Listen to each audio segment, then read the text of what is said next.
Hello, friends. Okay, we're here today to talk about the types of wounds that are related to complex trauma. Please see my other videos to learn more in-depthly about complex trauma. Today, again, we're going to talk about the wounds and the types of wounds. I listed as many as I could off the top of my head and in my manual. And so feel free to make any comments if there's others, because it's not necessarily an exhaustive list, but it is a comprehensive one, I'm hoping. So let's just look at what type of woundings that are related and that we often carry with us when we talk about complex trauma. And of course, that accumulation of trauma, any kind of emotional neglect. So when we're growing up and when we're young, it's imperative that we are, at least in some consistent way, have some emotional attunement with the people who caretake us and that are around us at a significant basis. And when we don't have that, that creates these emotional wounds. And of course, we take it into our adulthood and into our relationships and continues to cause problems. So emotional neglect. And then as importantly as physical neglect, right? And I made sure and I put them separate because some people were emotionally neglected, but they weren't physically neglected, and vice versa. So I really wanted to distinct how important they both can be. So in childhood, at any stage, also teenage years, young adult years, emotional neglect and or physical neglect are actually significant wounds that are consistent and, again, not seen, not ever resolved, not cared about or tended to. So very, very significant. And they carry into adulthood because we don't know how to take care of ourselves when we've been neglected in these ways. So this is something to heal, to work on. Abandonment and loss, right? And of course, at any time in our life, that can be very significant, but it's very significant in those integral growing up years, those first 18, 20 years of life. To have significant losses or abandonments. And of course, abandonment could be due that somebody left, or maybe they died, or like I said, there was a loss. And so for whatever the reason, they can be very significant and carry with us. Adoption. It's such a beautiful thing, such a necessary thing in this world, but for any baby child, it doesn't matter what age, it's a significant thing. And it always holds some wounding. Violence, aggression, right? And that's, very timely now too. I mean, witnessing, experiencing, of course, violence and aggression can be very wounding, and especially, again, in those integral years of life. And if you're under, a certain age, how do you process these things? So it becomes very significant, and not being able to really be able to process through these things. Accidents, all different types of accidents, physical accidents, accidents that happen to us, happen to significant others, accidents we witness, accidents we experience, and of all different kinds, right?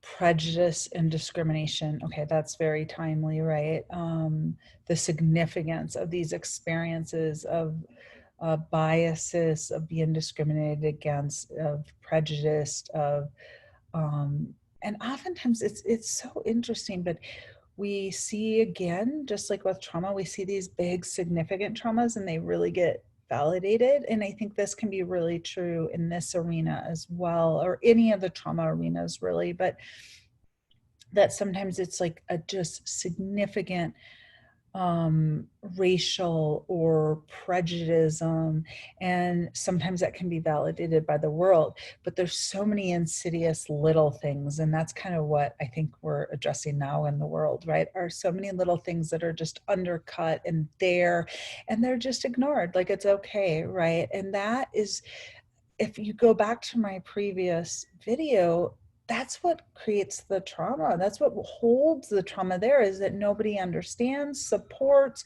repairs. And so that type of prejudice and racism is so traumatizing, yet it's not validated as being traumatizing. Because again, it's not supported. Like no one comes in to help, no one, and so it's often more insidious. It can be more problematic in the long run. And of course, any type is problematic, but I want to stress that so that we understand how problematic that really is, and that we have to wake up, right? And those who do this and use these tactics need to wake up in the world, and how important that is. Okay, so, invasive medical procedures, another really big one we don't think of, not very validated because we may have needed the medical procedures, right? I mean, maybe it saved our life, or, we broke something, or we had cancer, or we had this, or we had that. So it's always traumatizing. Think about it, you're traumatizing your body. So it's not to say to not do it, and it's not to say we can't recover from these things, whatnot, but it's to recognize that this can be very traumatizing for us, and we're out during it. So it's almost like a dissociation from how traumatizing it is, but our body can really hold those traumas. The younger these things happen, the oftentimes more traumatic it is, but it's unknown. It just kind of stays in dissociatively in someone's system as a severe trauma that, the younger, the less we don't know how to cope. And then if there's not the support. So again, it doesn't mean that the trauma stays with these situations. If they've been supported, if they've been resolved, if they've been repaired, if they were taken care of, if there was enough consistency and around that, it may not have stopped. But when there isn't, the trauma really stays and sticks. Okay, all emotional abuse, psychological, emotional abuse. And again, that can be very hard for people to see sometimes, or to understand. And it's pervasive. I mean, it really is a pervasive problem, and it's much harder to pinpoint.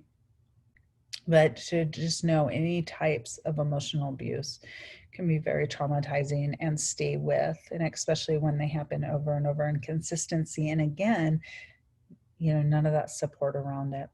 Any and all physical abuse, right? And so these can be all different types of physical abuse. And we talked earlier, neglect, but also physical abuse. Experiences of humiliation and embarrassment, they stay with us. I mean, how many of us don't know that those moments when we were younger and the humiliation, I mean, that just stays with us, right? And so again, especially when there's not a resolution, no support, we feel alone in it, or it continues to happen. And of course, these things can happen as we're older too, but the younger they are, the more internalized it gets. And then the more frequent it happens, the more internalized it gets, and the more traumatic and building into that complex trauma. All types of sexual abuse, sexual assault, sexual confusing and situations, and inappropriate. And again, of course, every age, this can be traumatic. So I don't want to not say that. The younger we are, though, it's in complex trauma, it's usually happens over and over, right? Or it happens for a duration of time during, somebody's life. It's extremely confusing. And in some situations, just inappropriate things that that young children shouldn't see. And it awakens parts of the brain and does things that children aren't ready to process, and younger, and then, or teenagers. So I just want to stress again, any and all types of inappropriate sexual experiences. And then again, when they're not supported, or they're not recognized, or not seen, extremely traumatic. I can't stress enough how traumatic this is, and then we know assaults and abuse at any age is traumatic as well. So I also stressing that, but developmentally, these definitely create what we say complex trauma, these situations. Family incarcerations. Again, having family members or close loved ones incarcerated is really traumatic, um, for family members, for children, for teenagers, and really is a big one as well, or anything similar to that. With a lot of, the movements that are going on now too, is like, even seeing family members go through something like that. So maybe it's not even full incarceration, but, seeing them um, be taken or handled by the police or things like that. I mean, very traumatic for family members. I think this is something that our society needs to understand much more. And so, not even just those situations, I think those situations could extend into many different situations. But since that's so pertinent right now, kind of understanding that. Invalidating environments. This is a huge one. Sometimes there's not like really overt abuse or things that people see, but that we have a family, or we have a church, or we have a school, or we have some type of environment that we are a community, a culture, you know, uh, any type of environment that we're in consistently, and the environment. So whether it's the immediate family, the caregivers, and that's of course for young children, that's crucial environment. But again, it can extend out into these other environments, and the environment is very invalidating. So maybe it's not to the point of what we would say abuse, and it's harder to recognize, but it's invalidating. And so there is a ton of science now really showing how that creates that children and teens do not know how to regulate when they've been invalidated enough, right? So we're all invalidated in the world at times. We've all invalidated, but if we're getting invalidated more than we are getting invalidated, it can be very traumatic, and it sets in the system. And then in adulthood, again, by the time someone who's had a heavy invalidation reaches adulthood, they don't know how to regulate their emotions. And so this probably should be a video I do on its own and talk more about invalidations. Family fighting, yelling, lashing out.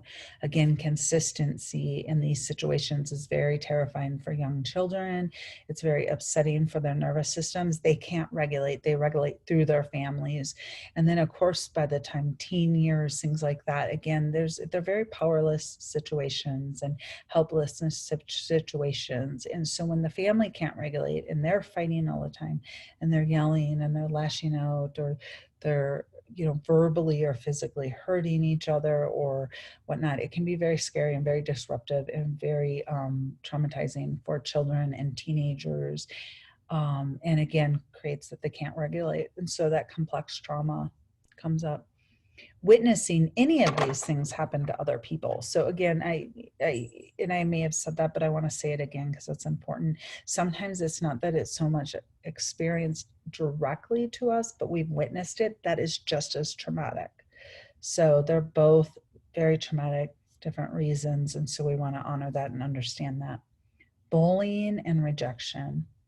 Huge, again, huge at all. And again, all ages, but in these integral, growing up years, it's so much, it's hard to, all of these experiences create that we can't identify ourselves. We can't build that sense of self that we really need. We don't know how to regulate our emotions. So these situations become what we call complex trauma because of that. And it's not the person's fault, but then they go into adulthood, right? Or as a teenager, and they can't regulate their experiences. So we need help to kind of help hit those developmental milestones that got missed because of these complex traumas. Divorce, breakup, separation, occurring throughout the family. Major life transitions can be very traumatic. And again, when they're not supported. So it's not to say that every one of these situations, and I know I'm stressing that again, but not every one of these situations will create trauma that lingers, right? When we've had support and we've had time to heal it, and there's been repair, or there's been these different things that go on.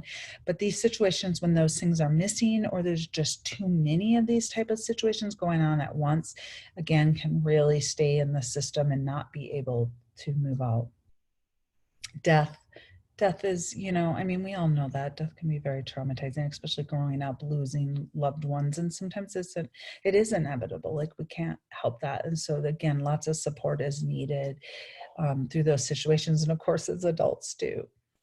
Relocation can be a huge one too for younger people. They really need a lot of support around relocations. Financial hardships, again, it can put such a toll on families, children, teenagers growing in that situation. So may be traumatizing, may not at the same time. Loss of support system, like having a good, strong support system, and for whatever reason, losing that support system, not having it anymore, can be very traumatic. Illnesses, disorders, chronic pain. Again, whether it's the person, the child, the teenager, or of course into adulthood experiencing it, or maybe it's their caregivers or their brother, their sister, their siblings, their aunt, their grandparents, whatever it is, it can be significant as well, especially, more significant or more chronic illnesses, disorders, pain, or things that are very hard to experience or watch somebody experience. Warfare and anything related to warfare, right? And situations that would in some way be related, can be very traumatic. Living with a substance user, right? This is very traumatic, and it's very traumatic for children. They can't make sense of all of it, and they're helpless to it, right? So as adults, we could choose to leave. We could choose to, so when substance abuse is happening in the environment, it can create a lot of complex trauma situations for those growing up in those environments, and of course, those adults in those environments as well. Depressed caregivers is a really big one. And sometimes caregivers can't help that they are depressed, but getting help is so significant because they can't attune. Depression creates this misattunement and attachment issues, and children can't regulate the experiences, and it can be very, very difficult for children. Mentally ill caregivers, kind of the same thing, right? When it's not managed, and things like that. So natural disasters, and that could go with pandemics, that could go with things like that. So in that, right, these things can be very traumatic for communities, for people, for children, I mean, across the board. Holding secrets in families can be extremely traumatic, and having to hold secrets and learning to hold secrets. There's just so much. Secrets are always shame-based, so there's this really in-depth shame that comes in with secrets, and that's very common in families that have a lot of complex trauma and stuff. So that's something to possibly look for, and more. So like I said, I would love to hear any comments or anything that you guys have of other situations I haven't mentioned. I certainly don't mean to leave anything out if I do, and I'd love to be enlightened into more situations, but just trying to kind of give you this idea of these things that can really accumulate and create. So I will see you soon in our next videos, and I hope this was helpful. Thank you.